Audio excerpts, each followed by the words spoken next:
always used to scrapbook, bro. I'll be real about that shit, you know? I mean, I was the only dude you knew probably when I was a freshman in college, I was doing steroids and scrapbooking. You know what I'm saying, man? I was out in both games.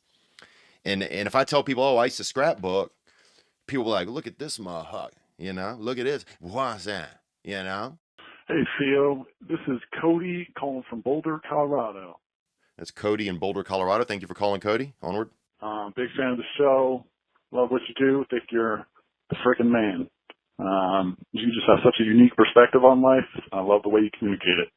Thank you, man. I appreciate you saying that. I'm just trying, to stay alive. Let's go. Thank you.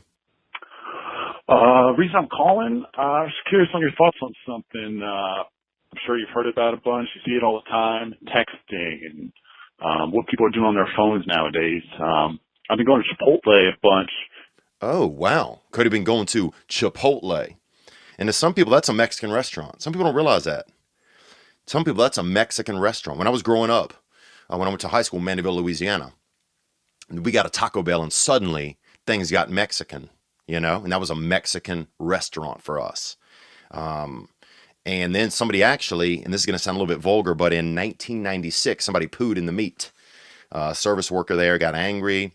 There was some staff issues, and somebody, did a little bit of a little bit of a excretory in the meat there, and they had to shut it down for about a year. I might have went out of business. I don't remember, but that was a tough time for our town. Onward, Cody. Sorry to interrupt you. Every time I go there, people literally can't help themselves but to look at their phone while they're waiting in line. And it's like 90+% of people, they can't stop themselves.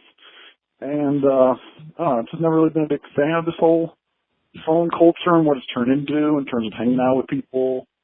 Everybody's on their phones all the time. And I just want to hear your thoughts on it. What you think about what's going on in this weird world we've come into. Sorry. I got some coffee stuck in my throat. Well, yeah, I mean, look, a buddy of mine just said he got text neck. And text neck is some tightening of the muscles and some vertebrae issues you can get from the constant being down, looking down. I think that it definitely makes us dumber over time because we're not, our heads aren't up here. We're not as alert and aware. So our awareness is in time could be affected. I was sitting at a table or something the other day, and some girl said that kids are being born with like indentations in their fingers from where their parents like always holding their cell phone, like their pinky finger has like an indent on it from where the cell phone rests on it. And I thought that girl was out of her fucking mind. But it did make me start to think how many things could be genetic, like how many, based on us being addicted to our phones. And I'm going to say addicted because the one thing that I have withdrawals from is my phone. If I can't find my phone, I get, you can feel it in your body when you can't find it. And that's withdrawals. That's not like, oh, I just can't find my phone. That's a real thing. When you can't leave home without it, when you can't go, like that's addiction. And it's interesting how it's okay to be addicted to our phone, but it's not okay to be, like addiction's usually bad.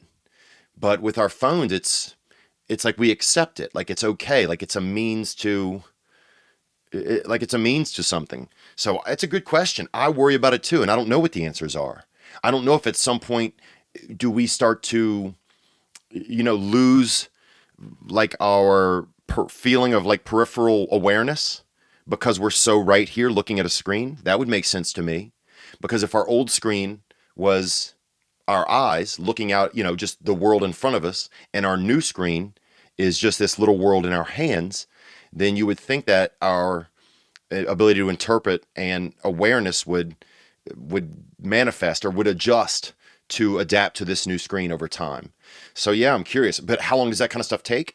For a human to genetically adjust like through like generation to generation? I have no idea, but it makes me scared for sure. Meeting people is old fashioned. If you, I mean, look, we go to the fist bump now. I thought about this the other day. Like I always used to scrapbook, bro. I'll be real about that shit. I mean, I was the only dude you knew probably when I was a freshman in college, I was doing steroids and scrapbooking. You know what I'm saying, man? I was out in both games. And if I tell people, oh, I used to scrapbook, people are like, look at this motherfucker, look at this. What's that? Look at this boy coming in a little bit lavender. He coming in a little bit lavender. But the truth is, Cat Daddy, okay, you're on Instagram now, aren't you? Well, all of a sudden, everybody a scrapbooker. Because that's all Instagram is scrapbooking.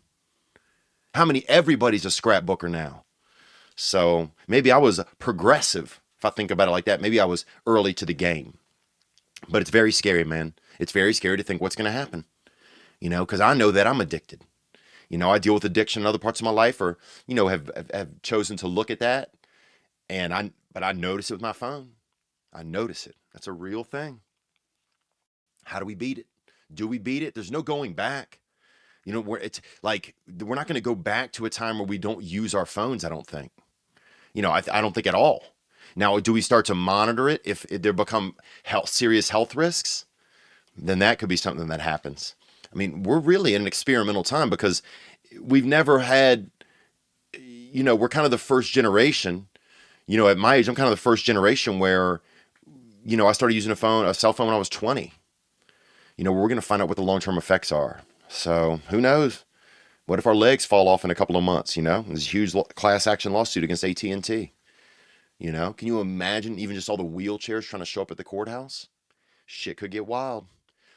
Let's hit it if we can get in one more call. I got to go do a set in a few minutes. Here we go. Hi, Theo. This is Angela. I love your show. I just wanted to ask you a question about what people say and how it affects us. Okay, this is Angela. Thank you for calling, Angela. You sound like a lovely lady, and I appreciate it. And what people say and how it affects us. Okay, I'm listening. When I was about 15, the boy that I had a huge crush on made a comment about my arms being really hairy. And ever since, I've shaved my arms every day. And that was like 15 years ago. So it's crazy because, like, clearly I don't give a shit about him now, but I still shave my arms. I'm just wondering if there's something similar that you have, and then if other people have the same thing. Keep up what you're doing. Love the show. All right. Bye. Okay, Angela, thanks for calling. That's interesting. So some boy told you had hairy arms. You started shaving your arms, and you don't even think about the boy anymore, but you're still living the shaved arm life, and that for some reason that really stuck in you. Wow, it's powerful to think about because, I just remember a camp counselor one time at YMCA summer camp saw me coming out of my apartment complex that I lived in. And he made fun of me that day in front of some of the other camp counselors. And before that, I didn't really feel a lot of shame. But after that, I felt so ashamed about where I lived. And since then, I've always had a little bit of shame about my home. It's crazy the things that people say and how they carry on with us forever. Or sometimes they do. It's a good question. I mean, that's a good question, I think, for everybody to ask themselves. Any of the listeners, who are still listening right now this past weekend, what's something that somebody told you, a put down or something that affected the way that you thought of yourself, or something, how you then changed yourself, or a ritual or something you started that you continue to do. There's all kinds of things for me when I think about it.